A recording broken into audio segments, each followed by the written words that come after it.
نبی کریم صلی اللہ علیہ وسلم کی حدیث جو کہ صحیح بخاری میں ہے کتاب الفضائل میں، جہاں پہ آپ نے یہ بات ذکر کی کہ 3 قسم کی مٹیاں ہوتی ہیں۔ ایک وہ مٹی ہوتی ہے جس پہ جب پانی پڑتا ہے تو وہ پانی کو ایبزارب کر لیتی ہے اور اس مٹی کو بھی فائدہ ہوتا ہے اور اس کے اوپر بھی فائدہ ہوتا ہے۔ کچھ پانی ریٹین بھی کرتی ہے، کچھ ایبزارب کر لیتی ہے۔ جیسے نارمل ایک سرسبز اور شاداب ایک باغ ہے نا، اس میں جو مٹی ہوتی ہے وہ مٹی کیسی ہے، اس میں اگر آپ پانی ڈال دیں تو پانی کچھ تو کھڑا رہتا ہے اوپر ہی اور کچھ اندر چلا جاتا ہے۔ اور پھر یہ کہ وہ مٹی کو بھی فائدہ ہوتا ہے، مٹی کو مزید زرخیز بناتا ہے، اور پھر اس میں سے جو پھل پھول نکلتے ہیں اس سے پھر باقیوں کو بھی فائدہ ہوتا ہے، اس میں سے درخت نکلتے ہیں، اس کو شیڈ کا کام کرتے ہیں۔ ایک مٹی ایسی ہوتی ہے جیسے کہ ایک فرش ہوتا ہے، ایک ماربل فلور ہے نا، اس پہ آپ پانی ڈال دیں تو کیا ہوگا، یا ایک پتھریلی سی مٹی، وہ کیا کرتی ہے، وہ پانی ریٹین کر لیتی ہے۔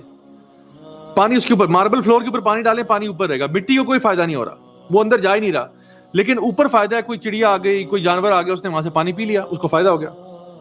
یہ دوسرے قسم کی مٹی ہے۔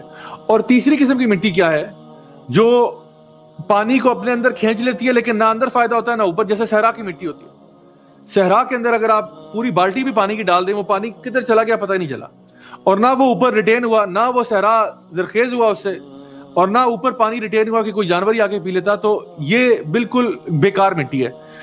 تو اللہ سبحانہ تعالیٰ یہ ان 3 قسم کی مٹیوں کا جو تعلق ہے وہ اس کے ساتھ جوڑ رہے ہیں جس دل پر قرآن کا علم پڑتا ہے۔ آ کے ایک شخص ہے جس کے اوپر جب قرآن کی تعلیمات اس کے دل پر پڑتی ہیں آ کے، تو وہ خود بھی فائدہ کرتا ہے، اس کے عمل میں فائدہ ہوتا ہے، اور پھر وہ اس کو دوسروں تک پہنچاتا ہے۔ جیسے آپ ابھی یہ سیشن اٹینڈ کر رہے ہیں نا، تو امید ہے کہ آپ کو فائدہ ہو رہا ہوگا، بہت فائدہ ہو رہا ہوگا انشاءاللہ۔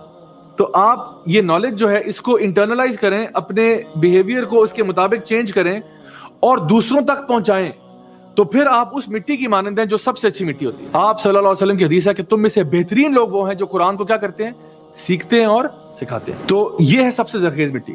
دوسری مٹی کیا ہے، جس کے اوپر پانی کھڑا ہو جاتا ہے، یعنی جس طرح آپ کو کسی نے واٹس ایپ پہ کچھ میسج بھیجا، آپ نے خود تو عمل نہیں کیا لیکن بہرحال فارورڈ آپ نے کر دیا دوسروں کو، تو یہ وہ اگزامپل ہے کہ خود تو فائدہ نہیں ہوا لیکن بہرحال دوسروں کو فائدہ ہو گیا، اوپر سے کسی چڑیا نے، کسی جانور نے آ کے پانی پی لیا۔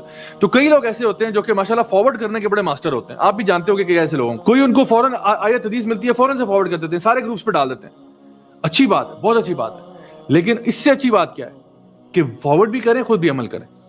یعنی یہ نہ سمجھیں کہ آپ صرف دوسروں کو سنانے کے لیے آئیں۔ اللہ تعالیٰ فرماتے ہیں نا قرآن مجید میں کہ یا ایھا الذین آمنوا لما تقولون ما لا تفعلون، اے ایمان والو کیوں تم وہ کہتے ہو جو خود کرتے نہیں، یعنی کہ جو کہتے ہو نا وہ خود بھی کیا کرو۔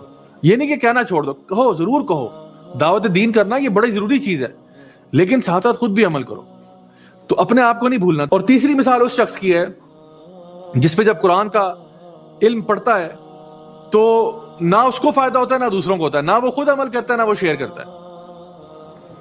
ہم تو ڈوبے ہیں صنم، تم کو بھی لے ڈوبیں گے، نہ خود فائدہ نہ کسی اور کو فائدہ۔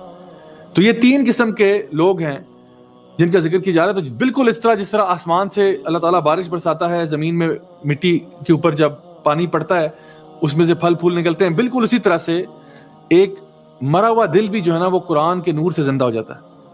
ایک دل جو مرا ہوا تھا نا، جب اس پہ قرآن کی روشنی پڑتی ہے اور وہ اس کو انٹرنلائز کرتا ہے، اس پہ عمل کرتا ہے، تو الحمدللہ یہ مردہ دل بھی زندہ ہو جاتا ہے۔ اللہ تعالیٰ تو فرماتے ہیں کہ یہ اگر قرآن کی آیات پہاڑوں پہ نازل ہوتی تو پہاڑ بھی پھٹ جاتے، تو انسان پھر کیا چیز ہے۔